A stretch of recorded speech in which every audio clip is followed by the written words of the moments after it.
నమస్తే. వల్లభనేని వంశీ అరెస్ట్ గురించి ఇంతకుముందు నేను చేసినటువంటి వీడియో మీరు చూసే ఉంటారు. ఆ తదనంతరం జరిగినటువంటి పరిణామాల గురించి కూడా కొద్దిసేపు మీతో పాలు పంచుకుందామనే ఉద్దేశంతో ఈ వీడియో చేస్తున్నాను. ఇప్పుడైతే వల్లభనేని వంశీని ఉదయం 6 గంటలకు 7 గంటలకు అరెస్ట్ చేసి విజయవాడ తీసుకొచ్చి బహుశా ఇవాళ రాత్రి లోపు అంటే రేపు ఉదయం 6 గంటల లోపు కోర్టులో ప్రొడ్యూస్ చేస్తారు. పోలీస్ కస్టడీలో ప్రస్తుతం వల్లభనేని వంశీ ఉన్నాడు. ఆ వల్లభనేని వంశీని అడ్వకేట్స్ లీగల్ సహాయం చేసేందుకు అడ్వకేట్స్ని కలవనివ్వటం లేదు. అదేవిధంగా వారి కుటుంబ సభ్యులు వారి సతీమణి కలవడానికి ప్రయత్నం చేసినా పోలీసులు అడ్డుకుంటున్నారు. ఈ విషయాన్ని మేము డీజీపీ గారికి రిప్రజెంట్ చేద్దామని, ఎవరైతే ఎక్యూజ్డ్గా ఉండి అరెస్ట్ అయ్యాడో అతనికి కొన్ని హక్కులు ఉంటాయి, ఆయన కూడా న్యాయవాదులతో సంప్రదించి బెయిల్ కోసం ప్రయత్నం చేసుకునేటటువంటి సౌలభ్యం ఉంటుంది. కాబట్టి న్యాయవాదులన్నా కలవనివ్వండి, కుటుంబ సభ్యులన్నా కలవనివ్వండి అనే దానికి ఒక రిప్రజెంటేషన్ ఇద్దామనే ఉద్దేశంతో నేను, అలాగే ఎమ్మెల్సీ అప్పిరెడ్డి గారు, మొండితోక అరుణ్ కుమార్ గారు, మాజీ ఎమ్మెల్యే విష్ణు గారు, అదేవిధంగా అవినాష్ గారు, మేమందరం కలిసి డీజీపీ గారి దగ్గరికి వెళ్ళే ప్రయత్నం చేశాం. వెళ్ళే ముందు డీజీపీ గారు పిఏకి ఫోన్ కూడా చేశాం. ఆయన గోవిందరావు, ఆయన ఫోన్ చేసి మీరు 4:35 లోపల వస్తే డీజీపీ గారు మిమ్మల్ని కలవటానికి అవకాశం ఉంటుంది, 4:30 తర్వాత ఆయన సెక్రటేరియట్కి వెళ్ళిపోతారు అని చెప్పారు. అందువల్ల హడావుడిగా బయలుదేరి 4:30 నిమిషాలకే మేము డీజీపీ గారి ఆఫీస్కి చేరుకున్నాం. పిలుస్తామండి, పైన డీజీపీ గారు ఉన్నారు, మేము మిమ్మల్ని కనుక్కొని పిలుస్తామని కింద మమ్మల్ని కూర్చోబెట్టారు. సుమారుగా ఒక 20 నిమిషాలు కూర్చున్న తర్వాత డీజీపీ గారు వెళ్ళిపోయారని మాకు తెలిసింది. వెంటనే మేము అడిగాం, ఏం డీజీపీ గారు వెళ్ళిపోయారు కదా, మరి మేము ఎవరికి ఇవ్వాలి రిప్రజెంటేషన్ అని అడిగాం. కనుక్కుని చెప్తామండి అని అక్కడ ఉన్నటువంటి సిబ్బంది ప్రయత్నం చేశారు ఆలపిల్లకి ఫోన్లు చేయడానికి, కానీ ఎక్కడి నుంచి సమాధానం వారికి దొరకలేదు. అలాగే నాకు ఎవరైతే గోవిందరాజు అనుకుంటాను, ఆయనతో నేను సంప్రదించాను. ఆయనకి పలుసార్లు ఫోన్ చేశాను, సుమారుగా ఒక 20-30 సార్లు ఫోన్ చేశాను. ఆయనది ఎంగేజ్ వస్తుంది, కాసేపు ఏమో నో రిప్లై. చాలాసేపు వెయిట్ చేశాం. అక్కడ security officer I think Subbarao అనుకుంటాను, ఆయనతో కూడా మాట్లాడాం. ఏం చేయాలి మేము అంటే, ఏం చేయాలో ఆయనే చెప్పడం లేదు. సరే ఏంటి, మేము మాజీ శాసనసభ్యులు వచ్చాము, ప్రస్తుతం ఎమ్మెల్సీలు ఉన్నాం, నేను మాజీ మంత్రిని, ఒక రిప్రజెంటేషన్ తీసుకుని పోలీస్ హెడ్ క్వార్టర్కి మేము వచ్చి మేము ఇవ్వాలని ప్రయత్నం చేస్తే కనీసం రిప్రజెంటేషన్ కూడా తీసుకోవడానికి డీజీపీ గారు బిజీగా ఉన్నా ఎవరొకరికి ఎండార్స్ చేస్తే వారు తీసుకుంటారు కదా, ఏమిటి అన్యాయం అని పలుమార్లు వారిని అడిగినా వారి దగ్గర నుంచి ఏం సమాధానం లేదు. పాపం లోయర్ ఆఫీసర్స్ కదా. సరే ఆ గోడ మీద అంటించొద్దామని మేము ప్రయత్నం చేస్తే అక్కడ అలా అంటించడానికి వీలేదని మాతో వాగ్వాదానికి దిగారు.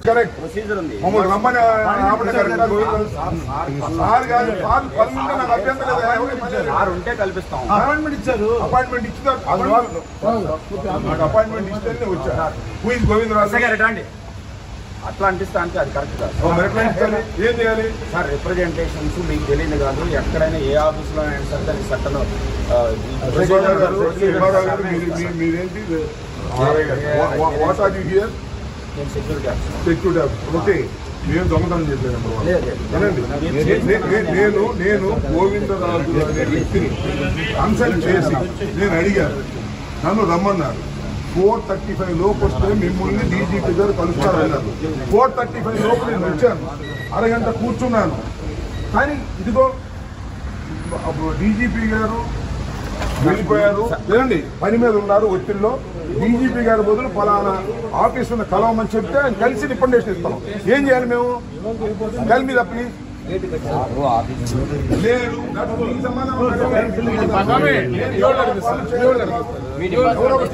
సరేలేండి, మేము మరి అపాయింట్మెంట్ తీసుకుని మేము వచ్చాం కదా, వచ్చినప్పుడు మమ్మల్ని గౌరవించాలి, రిప్రజెంటేషన్ తీసుకుని ఆ తర్వాత మీరు దాన్ని చెత్తబుట్టలో పడేస్తారో, చదువుకుని ధర్మంగా ఉంటే యాక్షన్ తీసుకుంటారో, that is left to the police.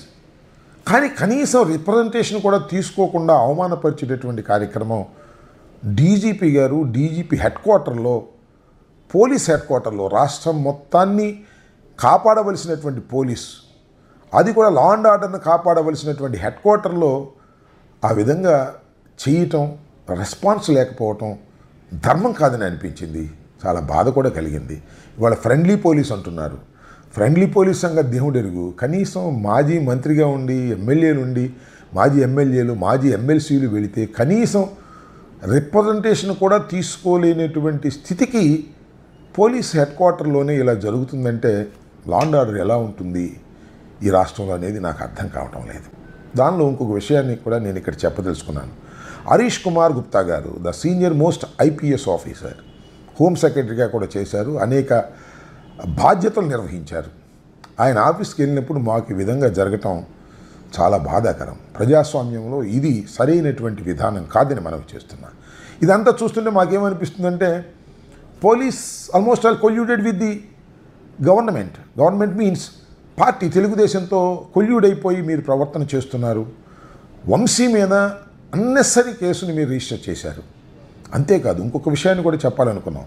అబ్బాయి చౌదరి గారి మీద కూడా ఒక అన్నెసరీ కేసు పెట్టి ఆయన్ని కూడా అరెస్ట్ చేయాలనేటువంటి ప్రయత్నం జరుగుతుంది అనేది కూడా రెండో రిప్రజెంటేషన్ కూడా ఆయనకి ఇవ్వాలని ప్రయత్నం చేశాం. సరే అఫ్కోర్స్ ఆ రెండు రిప్రజెంటేషన్లు మేము వెళ్ళి మళ్ళీ తిరిగి వెనక్కి తెచ్చుకున్నాం అనుకోండి, వారు తీసుకోకపోవటం వల్ల.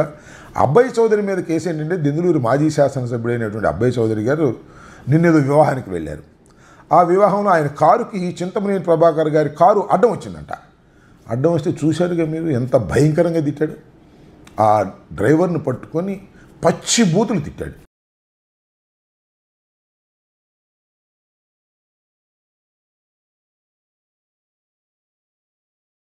తిట్టింది సరికదా, కొట్టబోడానికి ప్రయత్నం చేశాడు. ఇప్పుడు ఏం చేస్తున్నారంటే పోలీసులు కుమ్మక్కయ్యి అబ్బాయి చౌదరి మీద ఒక కేసు పెట్టాలి, అబ్బాయి చౌదరి మీద కేసు పెట్టి ఆయన అరెస్ట్ చేయాలనేటువంటి ప్రయత్నం చేస్తున్నారు. ఇది కూడా తప్పండి.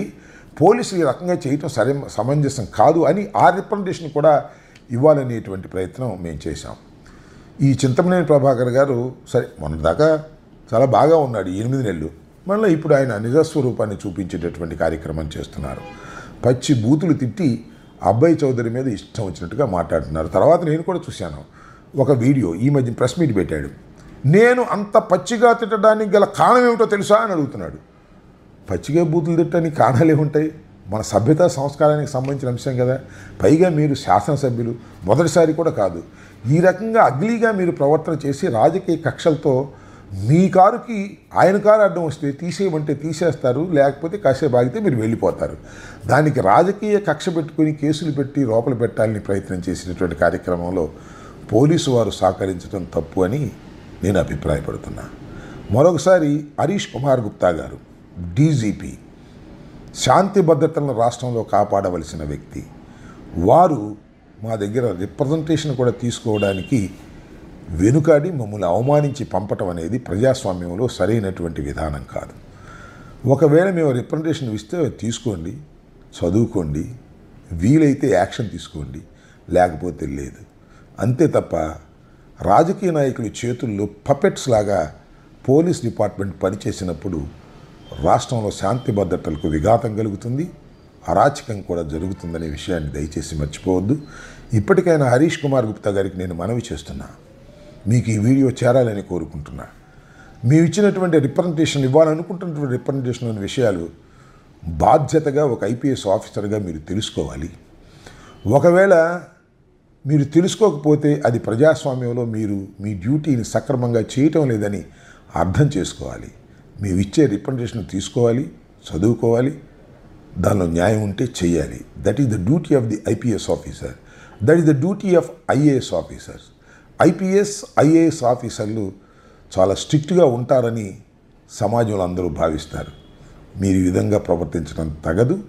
హరీష్ గుప్తా గారు ఇప్పటికైనా మీరు సరైన విధానాన్ని ఎన్నుకోవాలని మనస్ఫూర్తిగా కోరుకుంటున్నాను.